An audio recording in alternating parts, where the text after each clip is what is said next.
দ্বিতীয় বিয়ে ইসলাম কি বলে একাধিক স্ত্রীর ব্যাপারে কুরআনের নির্দেশনা আল্লাহ তাআলা বলেন, আর যদি তোমরা আশঙ্কা করো যে এতিমদের ব্যাপারে ন্যায় বিচার করতে পারবে না, তবে তোমরা যেসব নারীদের পছন্দ করো তাদের মধ্যে 2, 3 বা 4 জনকে বিয়ে করো।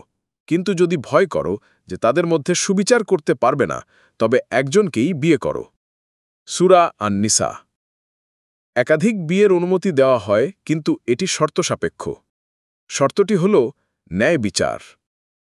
আল্লাহ বলেন, তোমরা নারীদের মধ্যে ন্যায় বিচার করতে চাইলেও কখনো তা পুরোপুরি করতে পারবে না। বোঝায় যে ন্যায় বিচার কঠিন কাজ, তাই ইসলাম একজন স্ত্রীকে বিয়েই সর্বোত্তম ও নিরাপদ বিকল্প হিসেবে উৎসাহিত করে। রাসূল সাল্লাল্লাহু আলাইহি ওয়াসাল্লামের জীবন থেকে শিক্ষা। রাসূল সাল্লাল্লাহু আলাইহি ওয়াসাল্লাম একাধিক বিয়ে করেছেন, কিন্তু তার সব বিয়ের পিছনে শিক্ষা, রাজনৈতিক মৈত্রী বা বিধবা নারীদের আশ্রয় দেওয়ার মতো সামাজিক উদ্দেশ্য ছিল।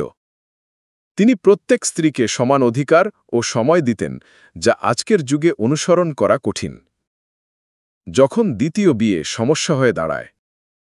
ইসলামে দ্বিতীয় বিয়ে জায়েজ, কিন্তু যদি তা হয় প্রথম স্ত্রীকে কষ্ট দেওয়ার জন্য, লুকিয়ে বা গোপনে করা হয়, আর্থিক বা আবেগগত অবিচার করা হয়, তাহলে সেটা ইসলামী আদর্শের পরিপন্থী হয়ে দাঁড়ায়। দ্বিতীয় বিয়ে করা কি সুন্নাহ? না, এটি সুন্নাহ নয়, বরং একটি অনুমোদিত বিকল্প। ইসলাম কাউকে দ্বিতীয় বিয়েতে উৎসাহ দেয় না, বরং সতর্ক করে দেয় ন্যায় বিচার না করতে পারলে একজন স্ত্রী যথেষ্ট।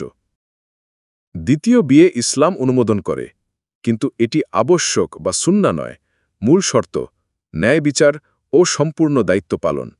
অবিচার হলে কিয়ামতের দিন কঠিন জবাবদিহি করতে হবে।